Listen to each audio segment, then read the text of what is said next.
Good afternoon, everyone. Thank you for joining us for today's webinar, State of the States, Biomass Thermal Policy Incentives. My name is Justine Hudeman. I'm a Policy Fellow at the Biomass Thermal Energy Council, and I will be moderating today's webinar. I'm here with Joseph Seymour, the Executive Director of BTEC, who will be moderating today's Q&A session. First, I'll give you some quick information on the format of the webinar, and then we'll get right to our speakers. There are two options for accessing today's audio, streaming through your computer or dialing in through a telephone. You can use the audio panel on your screen to see call-in instructions. Also, feel free to submit questions throughout the webinar using that same audio panel on your screen in the questions box. Finally, the webinar will be available online, both in slide format as well as a live recording. We will be sharing the recording via email, and it will be posted online. Please make sure to answer the survey when you exit the webinar. It's one of the only ways for us to improve the attendee experience. Here's the outline for today's presentation. We are featuring 4 speakers with excellent knowledge of the state policy landscape for biomass thermal. Speaking on residential incentives is John Ackerley. On the commercial side is Adam Sherman. And we also have 2 speakers from the New York State Energy Research and Development Authority, or NYSERDA, to give a special presentation on recently announced incentives for the state of New York. So thank you very much, panelists, for your time today. Briefly, I would like to talk about BTEC. We are a nonprofit trade association dedicated to advancing the use of biomass for heat and other thermal applications. We have many activities, but one of our main initiatives is on education and public advocacy for the biomass thermal industry. We currently have 130 members, and the members that you see at the bottom of this slide are our sustaining members that help support many of our programs. Our membership spans the industry, including landowners, project developers, appliance manufacturers and vendors, feedstock producers and refiners, among others. If you're interested in learning more about BTEC's activities and membership, you can go to our website, www.biomassthermal.org. Now I would like to set the stage for today's speakers by announcing a new BTEC resource on state policy incentives. This interactive map shows the suite of state incentives available for biomass thermal, including tax credits, rebates, grants, as well as resources like the 16 USDA-funded state wood energy teams. After the webinar, please take a few minutes to visit this map to view the incentives referenced today, as well as many others. And with that, I'd like to introduce our first speaker, John Ackerley. John is the president and founder of the Alliance for Green Heat, a consumer advocacy organization that promotes cleaner and more efficient wood and pellet heating. John created the Next Generation Wood Stove Design Challenge, and he was the principal organizer of the 2013 Wood Stove Decathlon. John serves on several boards of directors, including BTEC and the advisory board of the Maryland Clean Energy Center. So John, the floor is yours. Thanks, Justine, and also to Joe for organizing this. Yes, I can talk about residential incentives, and you can move to the next slide. This is a great time to hold this webinar because between New York and Massachusetts, their state incentives are really on a roll, and we really are seeing trends now. So thanks to NYSERDA for announcing your program last week. Next slide. As Justine said, we're a small group. We're based in Maryland, right on the DC border. We were founded in 2009. On the lower right, you can see our staff last fall that was putting on the Wood Stove Decathlon. And our main activities are education, advocacy, and technology competitions. And our next technology competition is happening in November at Brookhaven National Lab. And we're focusing on testing and learning about automated wood stoves, where the consumer can just load and leave, and there's no, they don't have to do anything else. The computer takes over. And if anyone on this call is interested in attending that, you can talk to me later or go to our website and find more information. Next slide. Okay, so I think one of the reasons we're having this webinar and we're seeing so many state incentive programs is because residential wood heat has risen dramatically, over 100% in some states, especially in the Northeast and the Great Lake states. And incentive programs are a way to guide consumer purchasing and to steer people to cleaner, more efficient appliances. And I think with this rise in wood heat, a lot of states are seeing, realizing that wood heat is a real opportunity for incentives, because it's a great way to reduce fossil fuels. And historically, all that money and attention has gone into solar and geothermal, and now wood is starting to be included. Next slide. Just a background for the federal incentive. It's started at 1,500, went to 300, and now it's expired. And this is the reverse of at the state level. It's going the wrong direction, but it's really no reflection on the wood heat community. It's more of a reflection on the state of Congress these days. And also, we're part of 25C, as windows and insulation are really the big players in this package. And a lot of the politics around them have led to the demise of the tax credit. And what happened with wood stoves and pellet stoves and boilers is that Congress didn't really give much guidance, and then the IRS never issued anything specific. So as a result, every single appliance became eligible.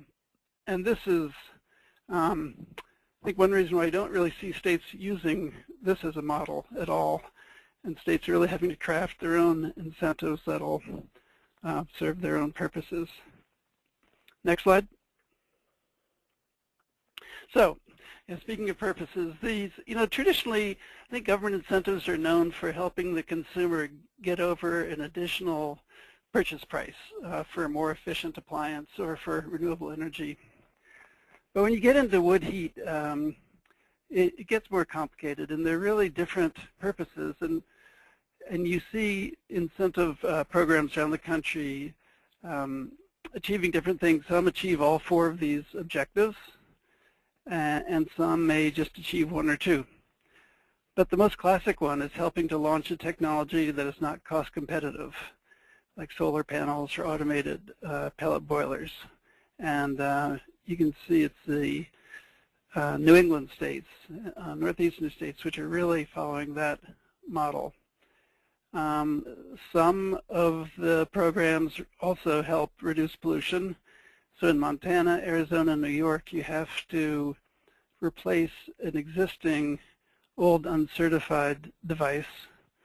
And then in some states, they're choosing to only incentivize the cleanest and most efficient appliances. And Oregon, New York, Maryland are examples of that. And lastly, I put the federal tax credit under helping homeowners reduce fossil fuel, because the federal tax credit really doesn't do any of the other, achieve any of the other purposes. But it does help consumers get over that initial purchase price and reduce fossil fuels. Next slide. Okay, now this map was made before the New York announcement last week, so New York is not blue.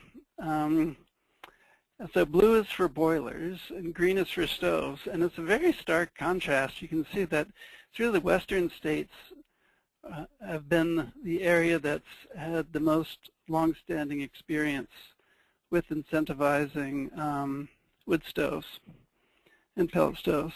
And only very recently, New England has popped up, and I think it's really just been in the last 3 years, or maybe 3.5, that Maine, New Hampshire, Vermont, now Massachusetts, and now New York have come onto the scene. And it's those are very different programs. It's mainly focused on promoting automated pellet appliances. And I really want to give credit to BTEC and a lot of BTEC members in the Northeast, and to NEBTWIG for a lot of the muscle behind that in helping those states get those programs off the ground. It took a lot of expertise and a lot of advocacy to make that happen. Next slide. Okay, so first I'm going to just talk about stoves, and then I have another slide about boilers. You can see These are the only stoves that we know of, the only states that we know of that have ongoing statewide programs. I haven't listed change-out programs. Those tend to be more local, and they can come and go in the space of 6 months. These are pretty much all motivated more to help for a variety of reasons. It's not just to get old stoves out of circulation, but it can include that. So Alabama is kind of a head-scratcher. In fact, a couple weeks ago, I called retailers down there. They didn't even realize that their state had a tax deduction for stoves. And we still can't really figure out who got it through the legislature. Arizona, actually that's a $500 one. They have done this to get fireplaces out of commission. So if you put an EPA certified stove in your fireplace, you get the credit. Idaho, it's the only state that does not offer a solar incentive, and it's one of the very most generous programs in the country, and a very long-standing one. It's a full 100% tax deduction, and that'll qualify for any stove. There's no, every stove on the market qualifies in Idaho. Maine, the program there, it's a small rebate, and there's quite a few requirements. So it's not really a very robust program. I think they're going to have to increase that rebate size if they want people to take advantage of it. Maryland, I'm going to touch on this a little bit later. It's a new program. It's very successful. There are about 750 rebates given so far, and it only applies to people who do not have access to natural gas. So you have to heat with oil, propane, or electricity to be eligible, and that's a way to really focus the benefits on the rural population who have higher heating costs and who are in more sparsely inhabited areas where you don't have to worry as much about particular issues. Montana, another very old program. There you have to replace an old stove to get the tax credit. New York, I won't go into since we have speakers on that, but very, very interesting that they've really focused on low-income homeowners, and I really want to know, like a year from now, how that worked out. In Oregon, very complicated program. They're the only state that uses an efficiency measure to gauge, to determine the tax credit level. And if you get a stove who has a real efficiency number, not a default number, you'll get a much higher tax credit. Okay, next slide. Okay, so boilers, it's a shorter list, but the rebate amount is quite high. And these are all very new programs, and for this, the goal is really to get this technology off the ground and this business model where you have trucks that can go around delivering in bulk, 2-3 tons of pellets at a time, and they'll be automatically augured into the boiler. And it's good to see that other states have joined. I think New Hampshire was the first, and then Maine, then Massachusetts, then New York, and Vermont was, I think, a more recent one. And all these states also have solar incentives. And I think it's, whenever a state has solar incentives or other renewable energy incentives, it's an easier road to include biomass. Next slide. Actually, you can skip this one. We'll go to the next. Okay, so benefits to the state. This overlaps a bit with the motivations to have credits in the first place. But one thing that states achieve with tax credits is when besides steering consumers towards cleaner and more efficient products, you're also helping to ensure a safe professional installation, because that's more and more required by many states that give incentives. You also can help low-income families affordably heat their homes and reduce the need for energy assistance by getting people on by enabling people to make that first purchase price. You can get them off an old stove quicker than you would without incentives and reduce smoke pollution. Of course, reducing fossil fuels, and increasingly, as now we have 2 states, New Hampshire and Massachusetts, that have thermal in their RPS, their residential portfolio standard. And hopefully both those states will include residential customers in their RPS. And basically that's the way that solar got off the ground. It enables consumers to get annual payments or credits for using their device. And you need to be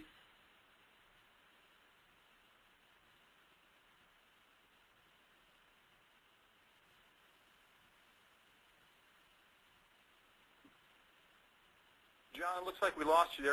Were you able to establish your audio?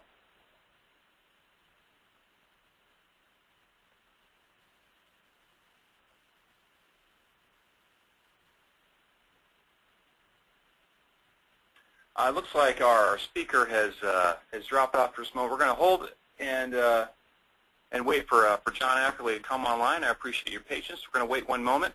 If John is not able to join us, we're going to move ahead to our next speaker, Adam Sherman. So Adam, if you wouldn't mind getting prepped, we might have to turn to you in just a moment, then return to John's presentation at the conclusion of the session.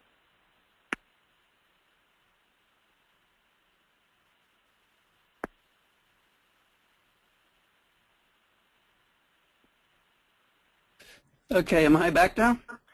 John, okay, sorry about that. I don't know how my phone cut out. Okay, you can go to the next slide. Okay, now the various problems that you can come up with incentive programs, one is free riders, and that's people who make the purchase anyway. And that's always a problem with any program, less so with boilers where you're getting a really big amount, and a lot of people could not afford the purchase without it. Other problems are not enough people using the incentive. I think they're seeing that in Maine with their stove program. Too many people using the incentive if the budget runs out too quick or they realize too many people are interested. There can be unforeseen excessive administrative burdens. There can be people finding loopholes. And one of the hardest problems for any program is really to figure out how to make it relevant for low-income populations. Next slide. Okay, trends. So the good news is that there is a trend towards including wooden pellet appliances in state renewable incentive programs. And I think this trend we're seeing, there's more interest in technology neutrality, not just picking and choosing which renewable energy gets included, but finding a way to measure the impact of each one and giving an appropriate level incentive. And this is what's happening with the state RPS programs, is that they're becoming, at least in New Hampshire and Massachusetts, they are more technology neutral now. Now, one recent trend is the newest programs are really for indoor pellet boilers, not stoves. Except now that New York is online, they do both boilers and stoves. But most of the new ones are really for boilers. And so this, I think we'll probably see more boiler incentives, but I also think we're going to see more stove incentives like both in New York and Massachusetts.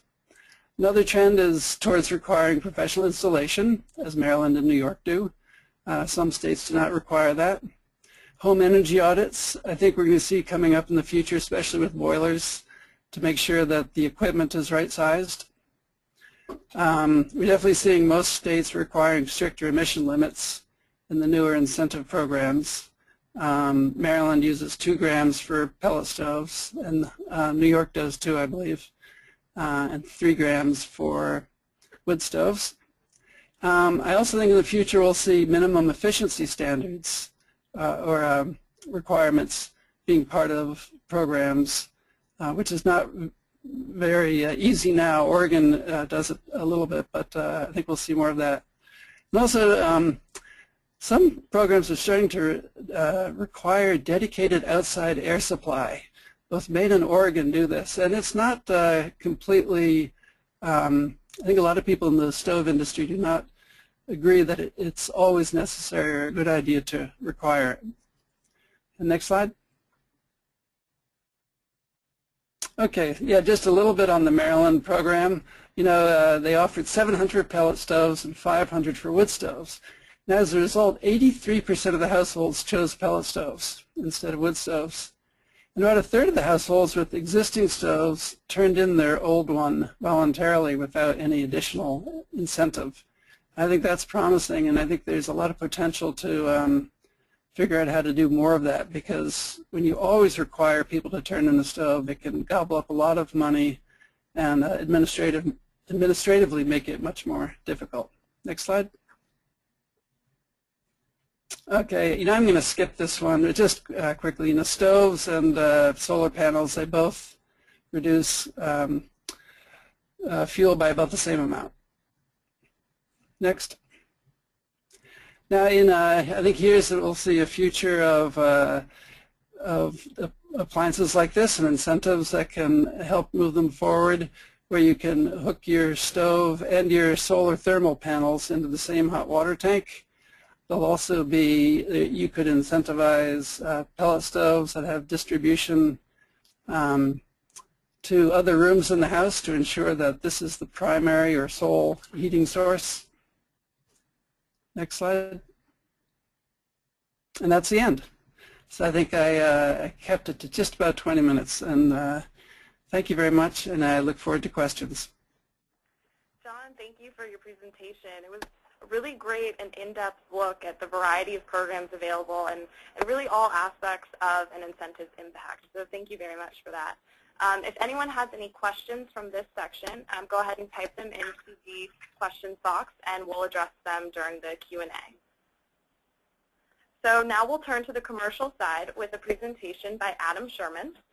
Adam is the manager of the Biomass Energy Resource Center at the Vermont Energy Investment Corporation. Adam has 20 years of experience in the biomass energy industry and has directed Berk's technology and biomass fuel supply activities for 10 years. Adam also serves as the chair of the Northeast Biomass Thermal Working Group. So Adam, go ahead and take it away. Great. Thanks, Justine. Excuse me. Good afternoon, everyone. So I'm going to switch gears from John's presentation and focus more on the larger pellet and chip boiler market, still including a little bit of residential pellet boilers, so there might be a little bit of overlap, but I'll try to focus it on the larger commercial institutional sectors. So my talk is going to also be focused mostly on state-level policies from the northeastern United States, not just because there isn't great stuff happening in the other states and other parts of the country, but because there's also just not enough time to cover the whole U.S. in any sort of detail. I have about 20 slides and 20 minutes to cover it in, so I apologize in advance that I'm going to be moving pretty quickly through the slides, and please bear with me. Next. You can do next again. Great. So I hope to cover in our time together the content here. First, I'm going to set the stage a little bit with introductory remarks, and then dive into kind of these three broad categories of policy, not just the financial and incentives, but also covering the regulatory and legislative policy options that are out there. And then from there, I'm going to explore some of the policy design questions that folks and states looking to advance biomass thermal policy should be asking and looking at, and then wrap it up for Q&A. So next. For those of you who are not familiar with Berk, I'll give you a real quick introduction. Justine, you can go ahead and click 2 more times. Berk's a program of the Vermont Energy Investment Corporation. It's a national, mission-driven, not-for-profit organization. We're based in Burlington, Vermont, but we also have offices in D.C., Ohio, and in New Jersey. And we have 3 core areas of service we provide the North American market to advance community-scale modern wood heating. and that's technical services. It's also biomass thermal energy program design and implementation, and then also advocacy of the best-in-class technologies, practices, and applications. Next.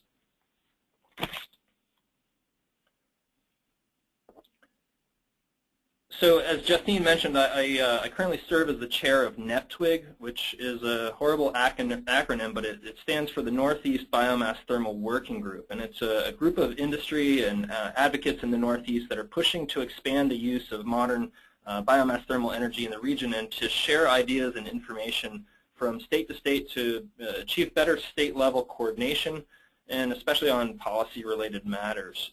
As many of you probably recall, NEPTWIG issued this report back in 2010 entitled The Bold Vision for 2050. And this report set some really high-level targets for the expanded use of biomass thermal as a strategy to systematically reduce the amount of fossil heating fuels, especially number 2 heating oil.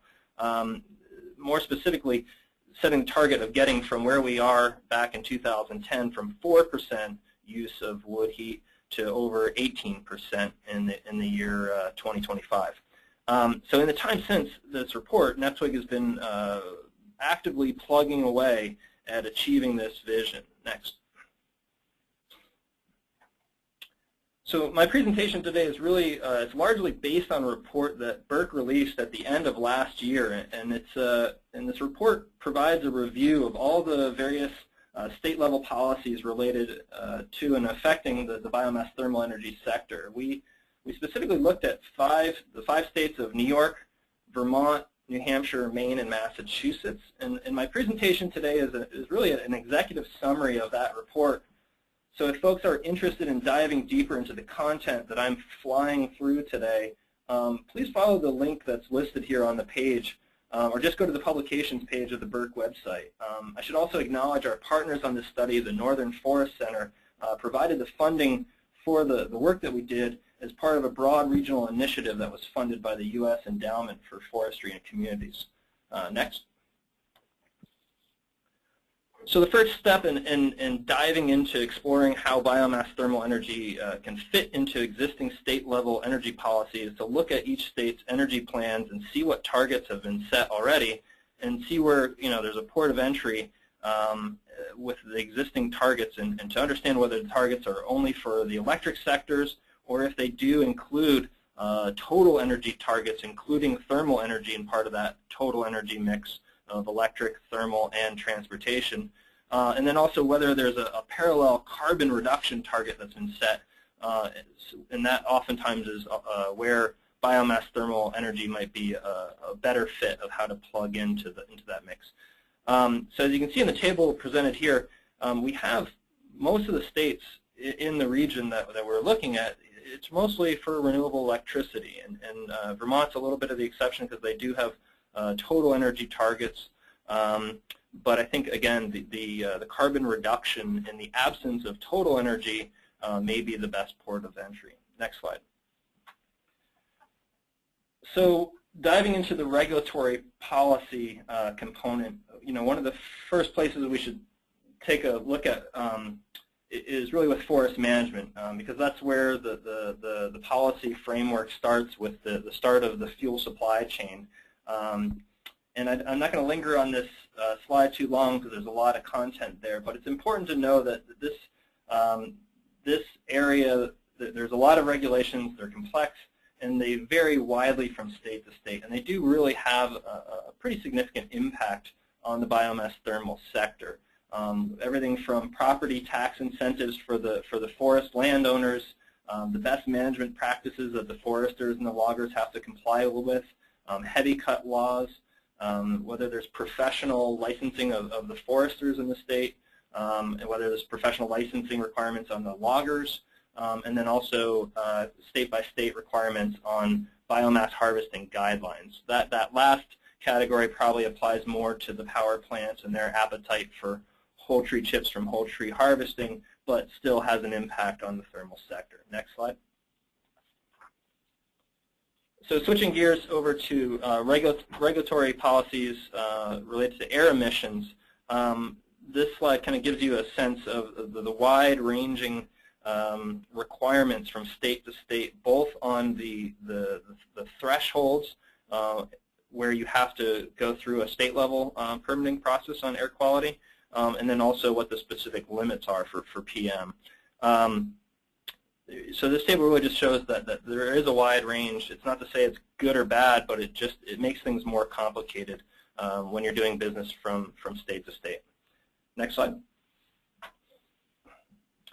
So with boiler safety, like air emissions, there's a wide range and a fair amount of confusion in the regulations on what boiler safety standards are allowed and at the different boiler size thresholds where they kick in. Some of these states are requiring ASME across the board, and then some of them are being a little bit more flexible and acknowledging the European EN 3035 standard. But really, what the point of this slide is that there's a real need and opportunity for developing greater consistency on these boiler safety regs across the region. Next. So getting into the financial policies and state grants, this is probably what people envision when we say policies. You know, the financial policies are really important. They are the shot of adrenaline to the market to catalyze some market growth. This table is really trying to illustrate that there's a wide range of competitive state grants that have been available over the last couple of years to help projects. Some of the funding stemming from one-time federal era grant funds, and some of these grant sources are coming from more reliable, ongoing state-level sources like non-compliance payments from renewables portfolio standards. I'm sure Ellen and Ryan will be going into more detail on New York, but a new piece of news from Vermont is that the Public Service Department just finalized a $2.6 million of additional funds through the Clean Energy Development Fund to go to biomass thermal in the next year. Next. So moving from grants to boiler rebates, this slide's a little bit redundant with the slide that John put up, but there's a little too much information packed in here, and I probably broke every rule of PowerPoint presentations. But again, I'm sure Ellen and Ryan will go into further details on New York, but New Hampshire and Vermont have had the steady up-and-going rebate programs for at least a year or two, actually 2, maybe even 3 years now. Maine has just come out with a strong program that's been up and running for several months now. And then Massachusetts is building a lot of momentum, but to my knowledge, I'm pretty sure that they have had a rebate program, but it's been kind of on again, off again. But they do have a strong grant program, and then also just announced a very exciting new pellet boiler financing program. And so I'm sure we'll all be learning more about that in the weeks ahead. Next. So financial policies, it's not just grants and rebates. Tax exemptions are really an important part of the mix from a state-level policy standpoint. You know, they're just an option that really should be considered. You know, if we look at the BTU Act of 2013, it's a prime example of this for the federal income and investment tax level. But pursuing a similar approach at the state level of exempting the sales tax on both appliances and the fuels is a really helpful piece that can complement some of these other financial policies. This is also presents a low-hanging fruit policy option for a lot of other states to consider, in addition to the more ambitious policy options like thermal RPS and system benefit charges and the like. So this slide really just shows which states currently offer exemptions on the tax, exemption on the tax on the fuels and the appliances. Next slide. So switching gears to legislative policies, and I'm going to blow through this slide. You know, when we could spend, you could have whole webinar sessions on these topics. But I'm really just going to be touching very lightly on each of these pieces. But there are a number of options that are in the mix and should be considered as states move forward with their policy. The most visible policy option that's gotten a lot of traction in the last couple of years is including thermal energy in a renewable portfolio standard, like what was done in New Hampshire in 2011, 2012, and now most recently as announced in Massachusetts. Another policy option that's been toyed with is applying a systems benefit charge on unregulated heating fuels. And this is a policy option that essentially is how things are done in funding electrical efficiency in that sector. But there's some opportunity to make use of that structure in the thermal market. Thus far, we really haven't seen a whole lot of traction there. We've seen a handful of bills that have been introduced in the last few years that really haven't gone anywhere, mostly because they've seen swift and vocal opposition from the oil industry. And they're also widely considered by the state politicians and the legislature as being a regressive tax that would hurt low-income sector the hardest. I should just quickly mention that both government lead by example and building codes are other legislatively driven policies that can be considered. With the government lead by example, we have some pretty good policies in Vermont. The state agency, Buildings and General Services, has a pretty broad mandate for heating buildings with renewables and has a lot of wood chip heating projects in their portfolio. And then also Massachusetts is doing more with that front. And then with the building code requirement, it's not seen a whole lot of traction as of yet, but there's some movement and some good examples with electrical efficiency and in California built into building codes. And of course, in Europe, there are plenty of examples of regions. Upper Austria, for example, has building code mandates requiring all buildings be heated with renewables in one way or another since 2009. Next slide. So this slide is really takes the highlights of the previous tables and all that information and just puts it into a simple matrix that allows us to look at essentially a wide portfolio of policy options available to us for use in the various states. So ideally, in a perfect world, this matrix would have check marks in every box. But I think it's kind of where those gaps are. It's an option, or it's an opportunity to move forward and get a broader portfolio of biomass thermal energy favorable policies in place. Next. Again, I'm moving through these slides pretty quick. I apologize for that. Hopefully we can get into more Q&A later on. But this table is also taken directly from our 2013 report. And the table's purpose is really to emphasize the need for matching the policy options with directly addressing the key barriers that are currently limiting the natural market growth in the biomass thermal sector. So this table really helps map out the possible policy connections with the key barriers. And I think that's just an important thing for folks to consider. Next. So wrapping it up, I'd like to just suggest that as the states around the U.S. work to integrate biomass heating into their total energy plans and develop energy policies that help us achieve these targets, that we think about the wide range of policy options, that there's no silver bullet solutions, but we can develop packages of silver buckshot, if you will, and that they essentially combine the regulatory approach, the funding, the legislative, and even also the programmatic support. And so essentially this policy pyramid here is a riff on the Upper Austrian concept that many of us have seen Christiane Egger give her talks here in the U.S. on the need for carrots, sticks, and tambourines. Essentially this is another way of looking at that same concept. Next. So that's all I had. Thanks a lot for your attention, and I look forward to the Q&A session in a few minutes. Also, the BERC website that's listed here on this slide is where you can find a full copy of that report, which was essentially the basis for the slides I just presented. So thank you very much. Thank you so much, Adam, for your presentation. You gave us a really, really thorough look at the different policies and requirements. So again, thank you. And if you have any questions or any relevant comments for Adam, go ahead and type them in now, and we'll get to them during the Q&A. So now we have a special presentation from Ellen Burkhardt and Ryan Moore of NYSERDA.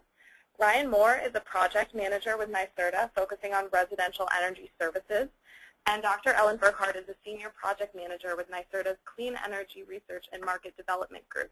For the past 5 years, Ellen has co-managed NYSERDA's biomass heating program. Last week, the state of New York announced new residential and commercial incentives for biomass thermal, and we really wanted to feature this new program as part of our webinar today. So Ryan and Ellen, the floor is yours. Great, thank you. Thanks for having me on the webinar. We quickly pulled this together since we announced the program last week, and it's been crazy. A lot of phone calls, things ringing off the hook, but trying to stay on top of it. I do want to let everybody know we have a hard stop at 3 p.m. because we have to get out of this room, so I'll try to make it quick and get as much information as I can. Again, my name is Ryan Moore. I'm project manager here, and I manage the residential and small commercial components of this program. The renewable heat program is a big deal right now because it's the first time NYSERDA is incentivizing wood, pellet, and biomass boilers in its deployment programs. Technology has long been in our R&D realm with demonstration projects, but now under Governor Cuomo, we're looking to mainstream it and commercialize it so everyday homeowners and businesses can use this technology. Next slide. So in the Governor's State of the State in January, he highlighted the Renewable Heat New York initiative and the fact that it's an ideal environment to grow the biomass industry that is sustainable in both for the environment and it's good for the economy. We have $27 million to help the industry reach scale, and that covers commercial pellet boiler heating systems, residential pellet boiler systems, as well as residential and small commercial advanced cordwood boilers. On the R&D side, we're still promoting support for research and development to drive innovation and further product development and track improvements in wood smoke emissions. Picture there, that's our launch event that we had last week. We had over 90 people at Evo World in Troy, New York, so that was a good event and got a lot of coverage. We can go to the next slide. This is, again, some more photos at Evo World. And the first photo there is Evo World's 80,000 BTU per hour pellet boiler and buffer tank. And the second picture kind of shows the pellet feeder or the conveyance between the pellet storage and the boiler. And then you can see the other picture has that pellet delivery truck supplying the pellets to the storage facility. So those last photos show the pellet delivery truck, and at first glance it looks very similar to how home oil is delivered to your home. So a separate pellet storage facility is required as part of the program. We want it to be outside of the home or building for safety reasons. As many of you know, there's a carbon monoxide risk from pellet storage. Therefore, it makes a lot of sense to keep it outside and away from the conditioned space. Next slide. So this right here is a quick slide to let manufacturers and distributors know that we are evaluating high efficiency, low emission pellet boilers to be included in the program. Right now we have 18 qualified boilers, and we invite additional manufacturers to become qualified in this program. Anything else you want to say on that, El? No. Okay. And next slide. Same here. This is our qualifications for advanced cordwood boiler technologies,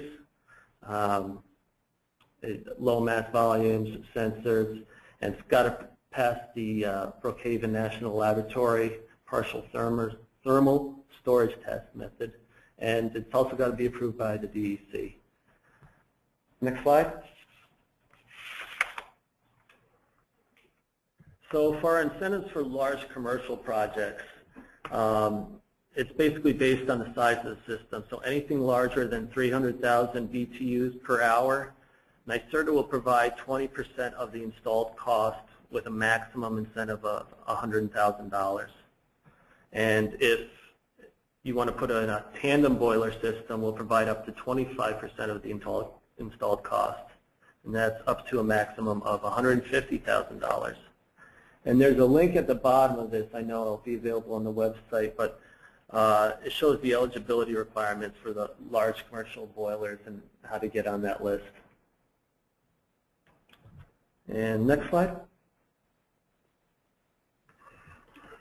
And we're also covering pellet stoves. Pellet stoves are covered through our Home Performance with Energy Star program.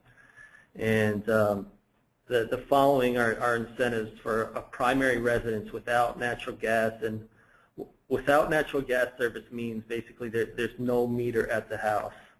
And income qualified residents who meet 80% of the median income guidelines, they can qualify for our assisted home performance with Energy Star program.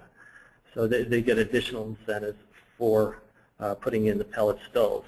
And there's also low interest financing available as well. Right now there are currently 41 pellet stoves that qualify on the NYSERDA list, meeting the 2.0 gram per hour particulate matter or less. And they're also listed on the manufacturer websites as in production. Next slide. All right, this table right here, this can be found in the program documents on our website, but it provides a good overview of how the incentives and the eligible technology is going to be rolled out and the available funding for each component of the residential and small commercial incentives. Right now, at the top left, beginning July 2014, which is now, we have incentives for people who want to retire their existing indoor-outdoor wood boiler and replace it with a new advanced cordwood boiler with full thermal storage. So that they could get up to $8,000 for that total. And then also we have pellet boilers available thermal storage right now. That's only for small commercial. And then beginning in April 2015, we're going to have the pellet boilers available to the residential sector and also advanced cordwood boilers for the residential sector. So if you're on oil or propane, you can put in a cordwood boiler starting April 2015. And low interest financing also available here. So that helps offset the cost quite a bit. You can go to the next slide, please. Okay, we're currently signing up installers for the program. We have an installer application on the website, and based on their experience, we're signing participation agreements on a provisional basis. The contractors must also show proof of manufacturer training. So we're requiring at least one individual from the company or firm successfully complete a renewable heat New York biomass training. And one of those trainings is called Hydronics for High Efficiency Biomass Boilers. We're also looking at any other approved instructor-led training that NYSERDA deems eligible. And those installers have to take that sort of training within 6 months of signing up to the program. Next slide. So installer selection. What we'll do here is basically we look at the past experience of the installer. We're looking for plumbers who've done hydronic heating systems, have at least 3 years business experience, or they could have 2 years business experience and have at least one wood boiler or pellet boiler installation. Or the same goes for engineers. We're accepting engineers that are familiar with hydronic systems and able to put it in, but they also have to complete the training that we're requiring for the biomass systems. Once approved, the installation or the contractors, they'll receive the designation as provisional from us and will be able to apply to projects through the program and get them into us. So once you're an approved installer, you can start approaching customers and getting the project started. Next slide. All right, the project application process. For the most part, it's really the installer that handles all the paperwork in this program. Of course, they get the approvals from the customer and signatures and things like that, but it's the job of the installer to fill out the application and also do the manual J calculation. We're requiring that these systems be sized to 60% of the heating load because we found a lot of oversized systems being installed. So that's one of the requirements, and the manual J calculation is a must. So once we get that, and the application and it meets the program requirements, we'll approve it and let the installer, they can move ahead for work. And we want the installer to get it done in 120 days. They can ask for extensions, 90-day increments, and that's about it. And once it's done, we'll do an inspection and pay out the incentives to the installer. Ultimately gets passed on to the customer. And next slide. And that's it. Hope I didn't go too quick. It looks like we've been able to move the next party to a different conference room, so we can probably go over 3 o'clock. Okay, good. Great. Questions? You guys will be with us for a few more minutes. Thank you again for your presentation. We really appreciate you joining today's webinar. At this point, we will now enter the Q&A portion. Just as a reminder, to submit a question, please use the dialog box on your screen. And if you have to leave us now, we understand. We'd appreciate it if you would take the brief attendee survey after you exit today's webinar. So Joseph Seymour will be leading the Q&A today. So Joe, let's hear some of these great questions. All right, thank you, Justine, for navigating the session and our panelists there. Greatly appreciate it. We're getting a number of questions in now. Remember, our presenters asked for questions after each of their presentations, so now is the time to type them in. And thanks to NYSERDA, we're going to have them for some additional time. So if you have any program-specific questions or incentives, please type those in. We did receive a lot of comments and clarifications on incentives that have been running out or that have been extinguished. Those are good to know. We'll share those with the attendees afterwards. But in terms of, please format your questions so our panelists will be able to respond to them. A question for Adam and John. We'll go to John first and Adam. There's been a lot of discussion about carrots, sticks, and tambourines today about incentives and support for advanced biomass heating systems, but little discussion about the sticks or the penalties to discourage wood heating systems or inefficient systems. Could you discuss any programs or policies that are acting as sticks to discourage poor performing equipment? Yeah, this is John. You know, I was just reading, I think New York has one where, I think these especially arise in the area of outdoor boilers, where there's increasingly nuisance provisions which can be brought against a homeowner. I'm just speaking about the residential arena. In New York, I believe people are being required to get a permit for an outdoor boiler that is installed before 2005, and if it's creating excessive smoke, that permit can be revoked. So it's basically, I think theoretically, can go out of operation. I don't know if that's being utilized very much yet, but that's something to look into. Yeah, so that's I'll stop there. Adam, do you have anything to add about sticks or prohibitions on poor performing wood burning equipment? Yeah, so I think that the best example is some of the local ordinances at the town or municipal level, and there have been plenty of communities that have flat out banned outdoor wood boilers. So in terms of a stick, I think that's a pretty darn good example. Thank you. And for our friends in New York, do you have restrictions? Could you read again? Could you go back again and discuss some of the restrictions, whether it be on efficiency or emissions, for residential and commercial equipment? Sure, Joe. This is Ellen. I would call those opportunities, not restrictions. Those are opportunities for the highest performing technology. That's what we're looking to promote. The Renewable Heat New York initiative is a high efficiency, low emissions initiative, and it is a multi-year commitment. We want to help get this stuff up to scale. In order to do that, we got to go with the best technologies, and I think the consumers are going to have a lot of choice. So we're looking at a minimum threshold of 85% thermal efficiency at high load steady state for the pellet boilers. They'll need to be sized where they're retrofitting into a building at no more than 60% of demand day. They'll need to have thermal storage. For the cordwood boilers, we'll be looking at the BNL test. We'll be using the BNL test method with partial thermal storage.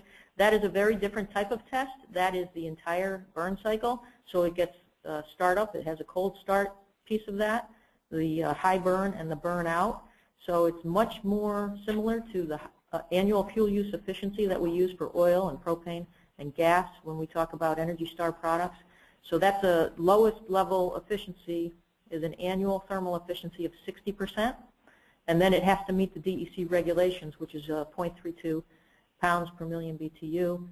The test results have to be reviewed by DEC because they do fall under their regulatory authority in New York because even though indoor appliances are exempt, there are cases where they are considered an outdoor wood boiler, so that's a little bit different than the pellet boilers. Thank you, Ellen. Ron, was there an additional question there or comment? No, I think I hope I covered what you asked. Certainly. Thanks, Ellen. Another question for a question for Ryan. Is the training program for installers limited only to residents of New York? In other words, would qualified experienced installers from bordering areas of western Massachusetts, for example, be able to participate? It's just New York. Yeah, from what, if they're doing business in New York State, they can qualify for the training. But it's mostly for New York installers. However, if they're on bordering states and they do work in New York and can show that they do work in New York, yes, they can attend the training. Thank you. Is there a specific reason why residential pellet boilers are not supported from the onset of the Renewable Heat New York program? What was the bit of the decision to move forward with the wood stoves in the low-income categories first? Sure. There is a strong desire to make sure that our program does reach the low-income population. What we were looking to do is to get some of these larger facilities in, because what this program does is bootstraps the entire wood pellet heating industry at once. We have funded through the R&D program several trucks, or through some of our other deployment programs here. We need those large customers and the trucks running in order for the residential market to grow. So this is a lot to do all at once, and we wanted to get out. This was announced in January by the governor, and we've managed to roll out last week's announcement of programs that went live was $15 million. We were able to do that in advance of this heating season. At the same time, for the retirements of the wood stoves and the outdoor wood boilers, it's really important that we have a program that has no net emissions, no net increase in emissions. And this program does this. It encourages those retirements right off from the beginning and focuses on commercial pellet boiler installations to build the delivery market.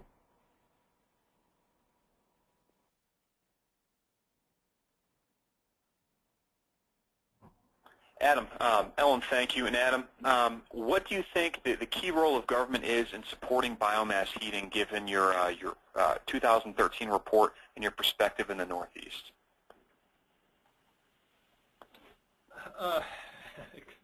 Great question. I think it is kind of that package approach. It needs to have a balanced portfolio of providing stimulus to the market. I mean, with any adoption curve, we're in the early phase of that, getting to the hump of the bell curve, and there's a key role for government to play, both in terms of providing positive examples with lead by example policies with their larger buildings that could be heated, and to demonstrate that to the commercial and residential market.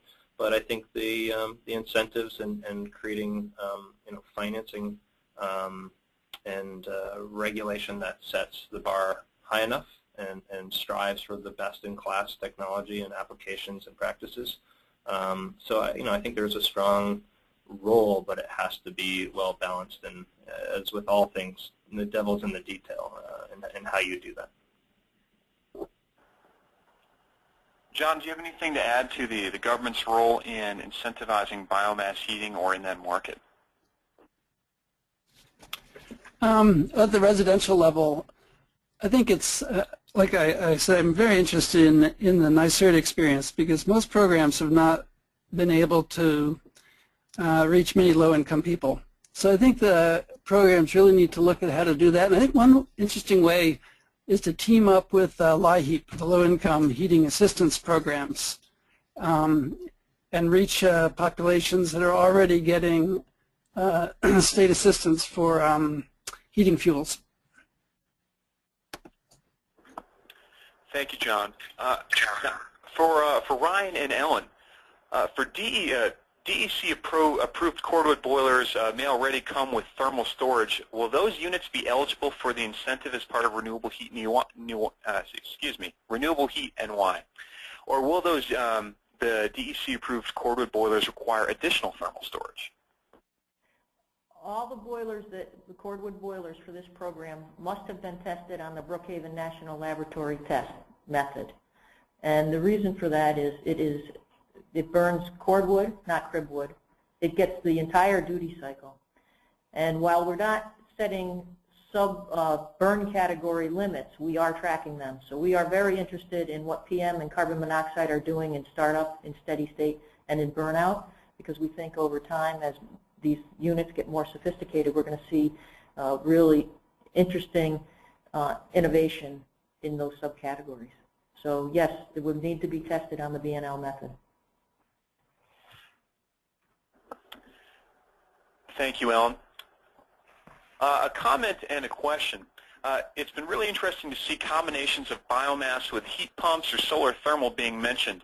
Do you see the biomass boiler or stove industry reaching out to the solar and heat pump manufacturers or installers to advance combination systems?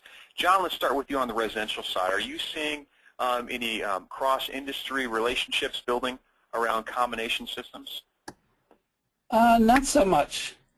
It may be happening more than I realize. This guy, Mark Calloway in Massachusetts, has been doing a little bit, and I know some people have been using the 30% federal tax credit to install solar thermal to help subsidize all the piping and everything right up to the biomass boiler. So I know it's happening a little bit, but I think it's it needs to happen a lot more, and Europe is just a great example of where things are very integrated.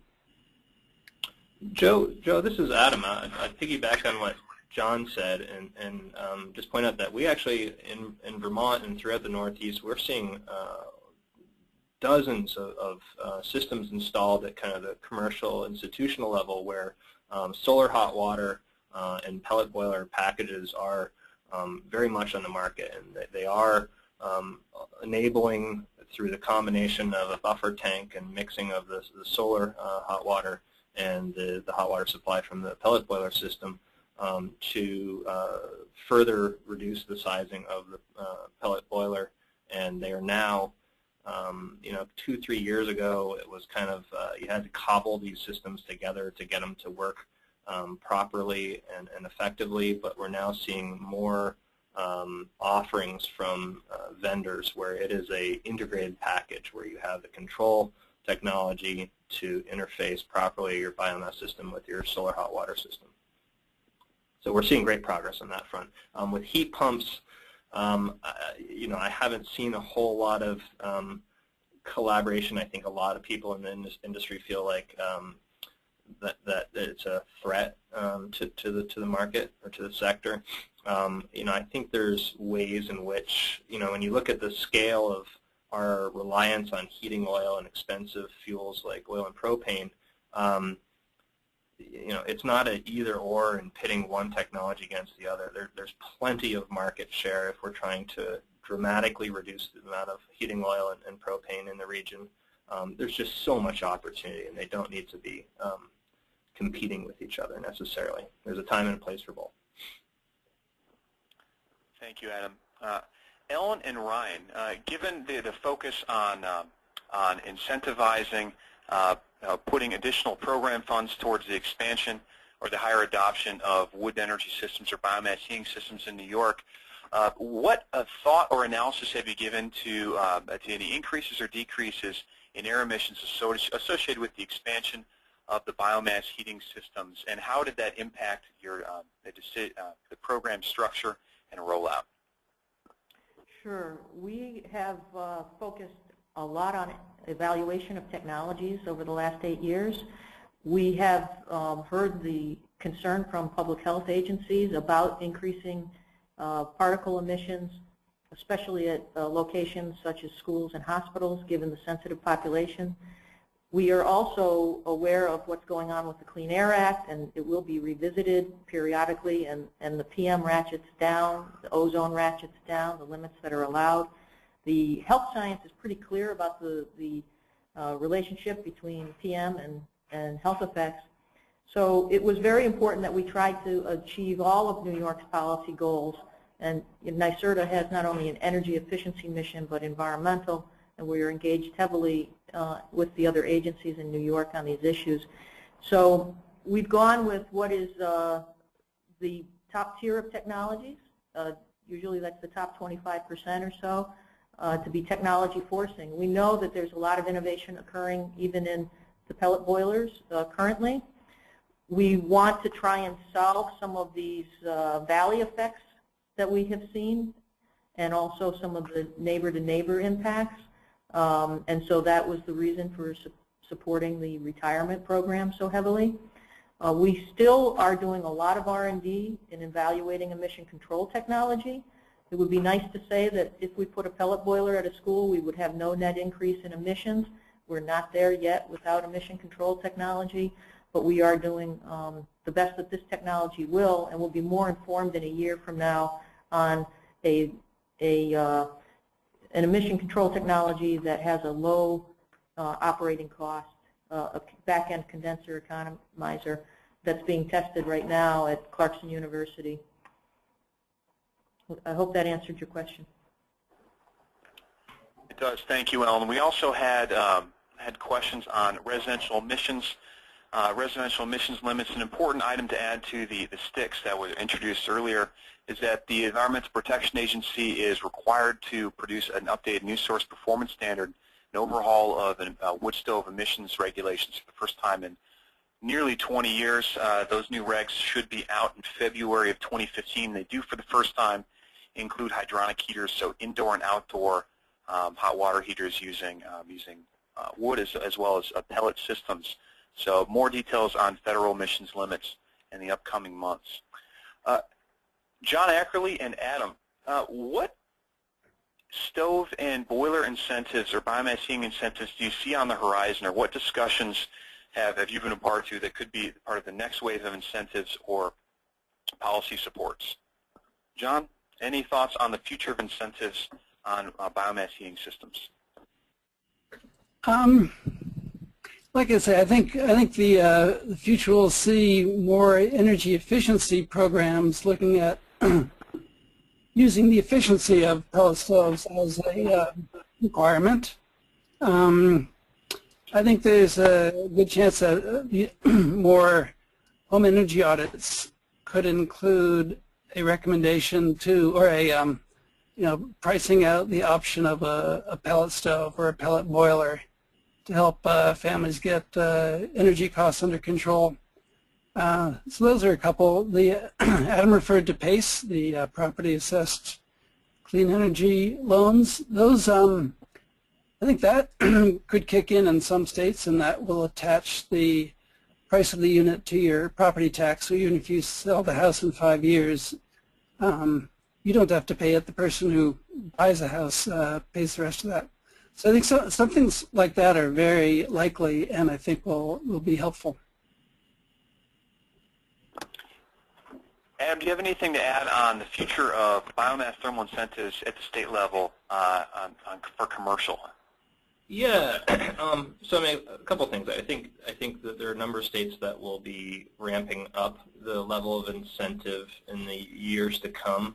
Vermont's a good example. We currently have a $1,000 pretty modest incentive for some pretty expensive equipment.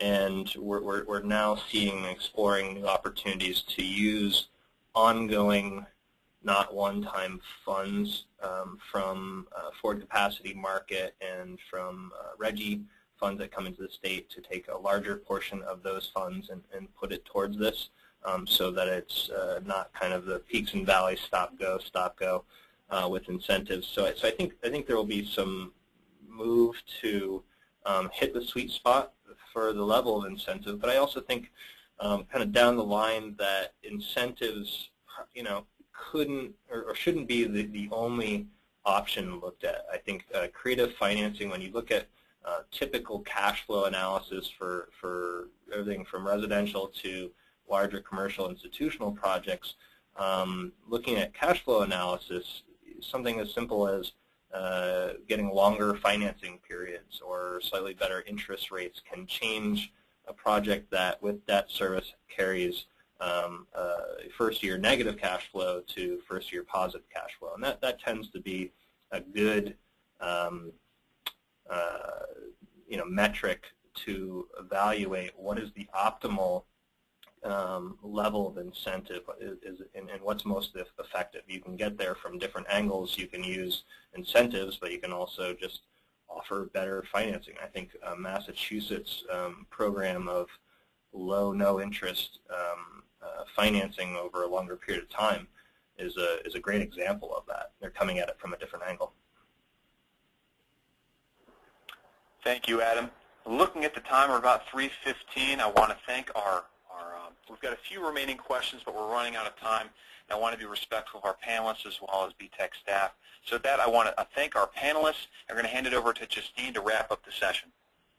Thank you, Joe. And thank you to our panelists for answering all of those questions. Before we close the event, I want to note some of our other resources and events. We've got a live lecture with John Siegenthaler tomorrow at 1 p.m. Eastern Time on temperature stacking and thermal storage. This fall, BTEC will be hosting an educational course on hydronic-based biomass heating systems from September 15th to November 21st, also led by John Siegenthaler.